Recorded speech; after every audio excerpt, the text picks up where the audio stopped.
We're happy to be here. And, one of the things that I wanted to talk about today is, of course, our shared values. And, it's great to be back in Germany. As you heard earlier, I was here last year as United States Senator. I saw Foreign Secretary David Lammy and joked that both of us last year had different jobs than we have now.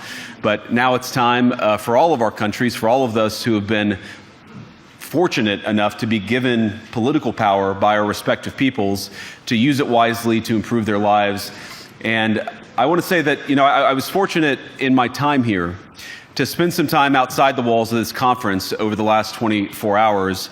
And I've been so impressed by the hospitality of the people, even of course, as they're reeling from yesterday's horrendous attack. And the first time I was ever in Munich was with my wife, actually, who's here with me today, on a personal trip. And I've always loved the city of Munich, and I've always loved its people. And I just want to say that we're very moved, and our thoughts and prayers are with Munich and everybody affected by the evil inflicted on this beautiful community. We're thinking about you, we're praying for you, and we will certainly be rooting for you in the days and weeks to come.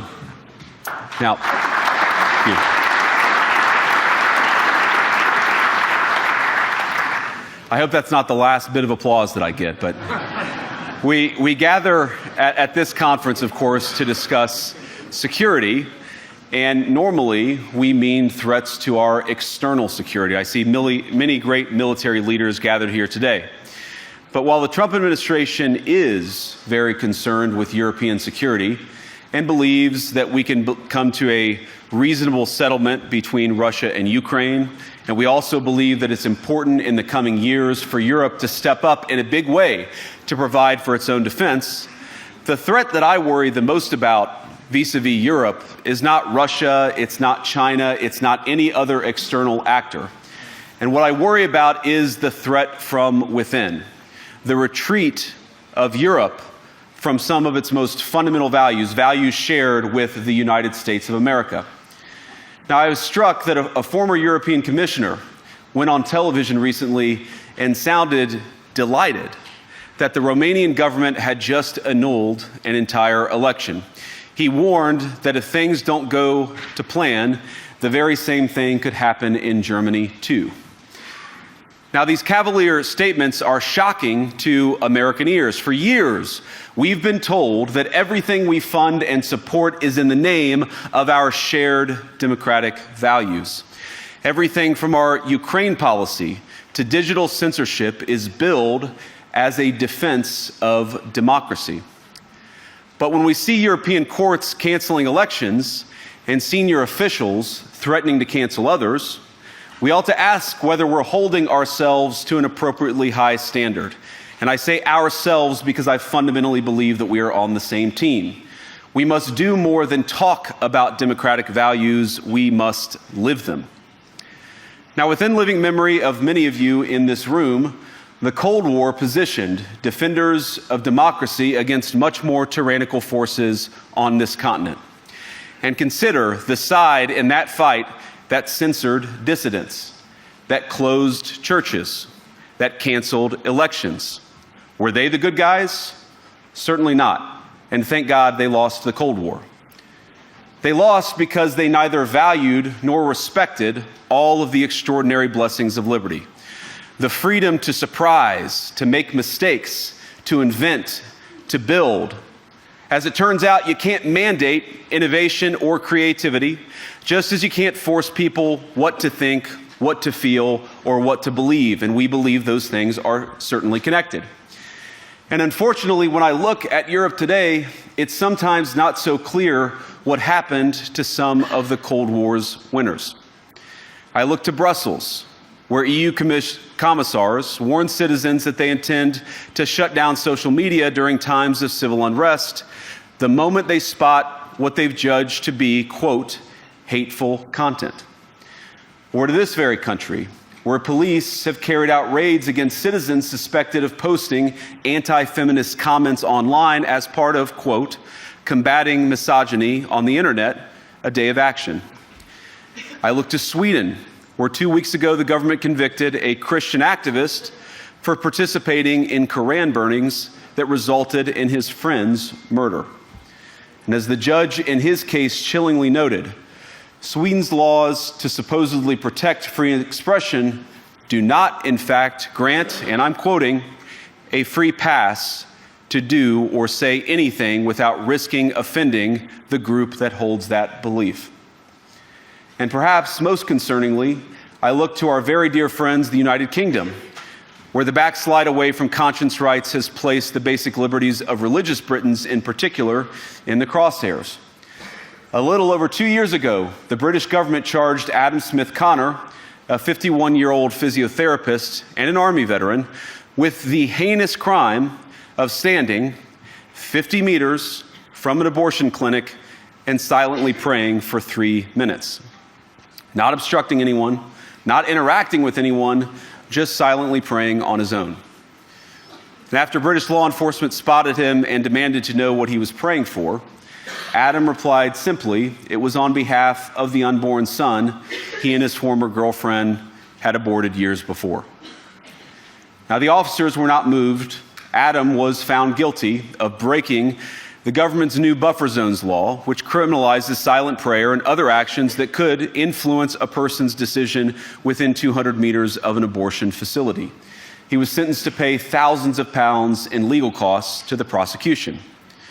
Now, I wish I could say that this was a fluke, a one-off crazy example of a badly written law being enacted against a single person. But no, this last October, just a few months ago, the Scottish government began distributing letters to citizens whose houses lay within so-called safe access zones, warning them that even private prayer within their own homes may amount to breaking the law. Naturally, the government urged readers to report any fellow citizens suspected guilty of thought crime. In Britain and across Europe, free speech, I fear, is in retreat. And in the interest of comedy, my friends, but also in the interest of truth, I will admit that sometimes the loudest voices for censorship have come not from within Europe, but from within my own country, where the prior administration threatened and bullied social media companies to censor so-called misinformation. Misinformation like, for example, the idea that coronavirus had likely leaked from a laboratory in China. Our own government encouraged private companies to silence people who dared to utter what turned out to be an obvious truth. So I come here today not just with an observation, but with an offer.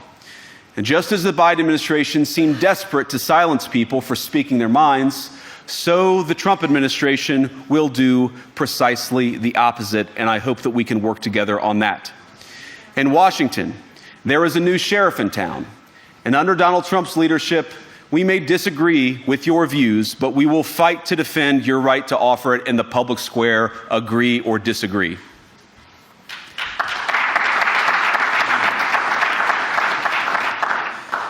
Now, we're at the point, of course, that the situation has gotten so bad that this December, Romania straight up canceled the results of a presidential election based on the flimsy suspicions of an intelligence agency and enormous pressure from its continental neighbors. Now, as I understand it, the argument was that Russian disinformation had infected the Romanian elections.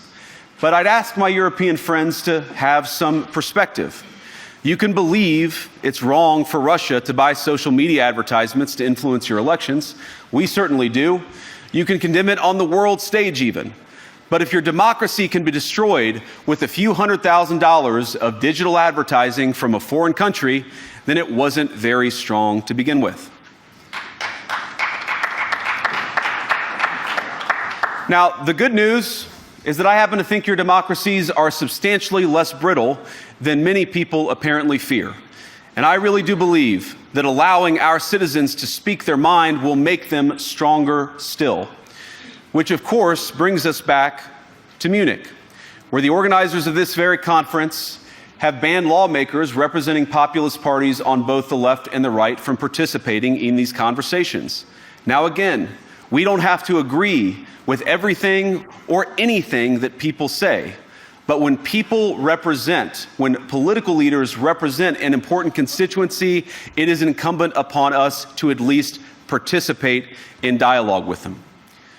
Now, to many of us on the other side of the Atlantic, it looks more and more like old entrenched interests hiding behind ugly Soviet-era words like misinformation and disinformation, who simply don't like the idea that somebody with an alternative viewpoint might express a different opinion or, God forbid, vote a different way or, even worse, win an election. Now, this is a security conference, and I'm sure you all came here prepared to talk about how exactly you intend to increase defense spending over the next few years in line with some new target. And that's great, because as President Trump has made abundantly clear, he believes that our European friends must play a bigger role in the future of this continent. We don't think, you hear this term, burden sharing, but we think it's an important part of being in a shared alliance together that the Europeans step up while America focuses on areas of the world that are in great danger. But let me also ask you, how will you even begin to think through the kinds of budgeting questions if we don't know what it is that we're defending in the first place? I've heard a lot already in my conversations, and I've had many, many great conversations with many people gathered here in this room. I've heard a lot about what you need to defend yourselves from, and of course that's important. But what has seemed a little bit less clear to me, and certainly I think to many of the citizens of Europe, is what exactly it is that you're defending yourselves for.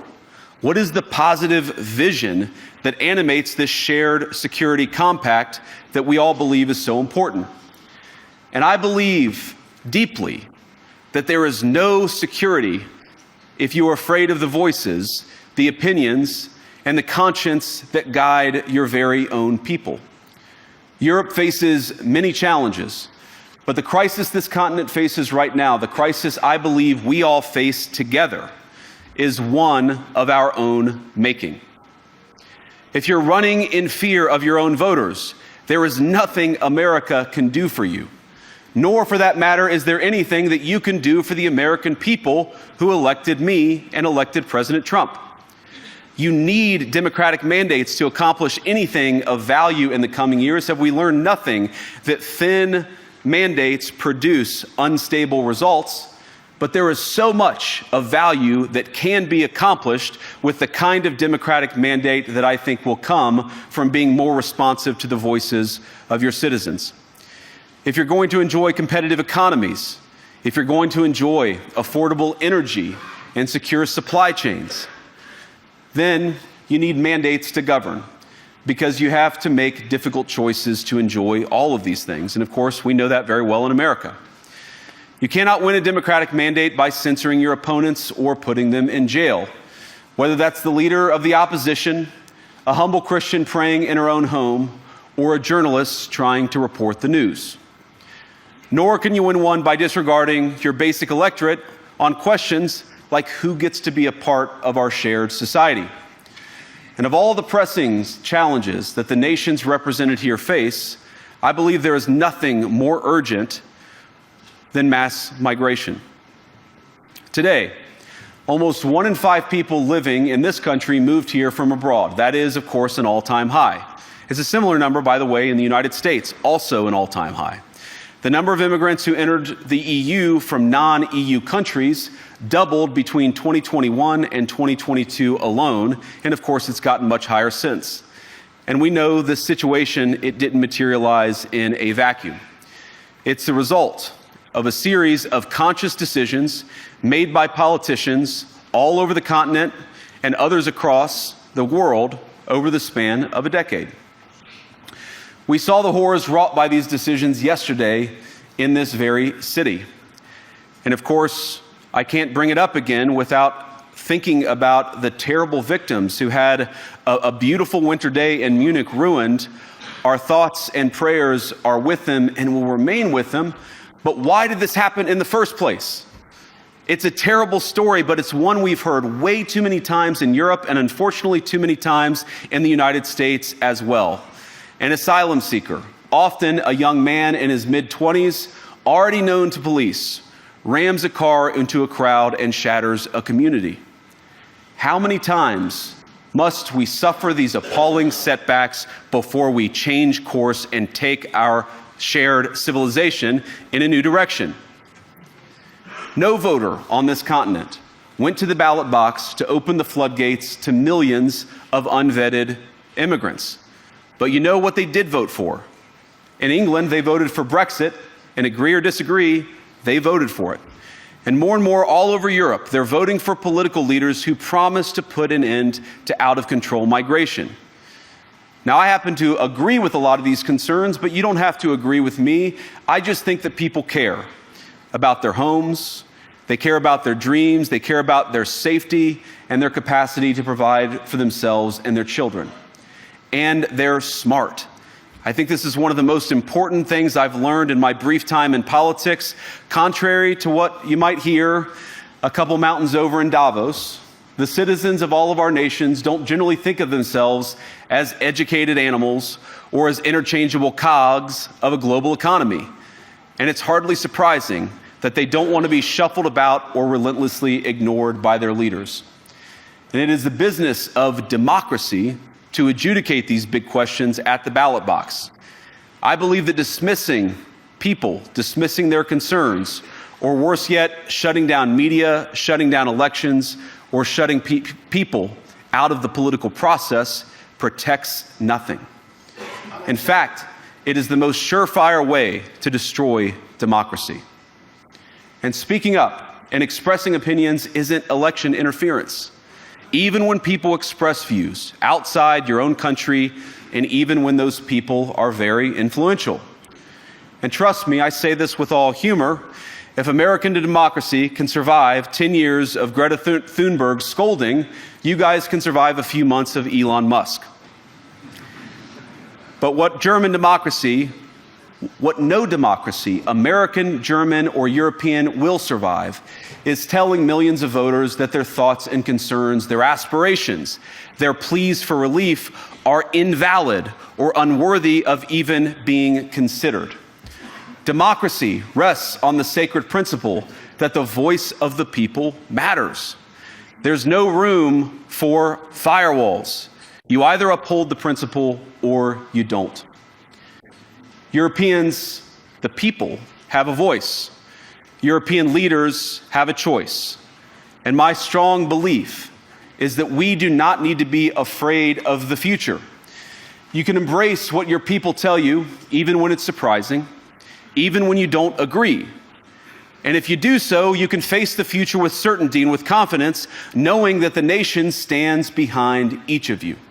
And that, to me, is the great magic of democracy. It's not in these stone buildings or beautiful hotels. It's not even in the great institutions that we have built together as a shared society. To believe in democracy is to understand that each of our citizens has wisdom and has a voice. And if we refuse to listen to that voice, even our most successful fights will secure very little.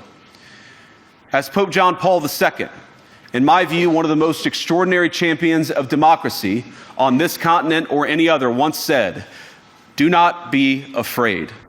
We shouldn't be afraid of our people, even when they express views that disagree with their leadership. Thank you all. Good luck to all of you. God bless you.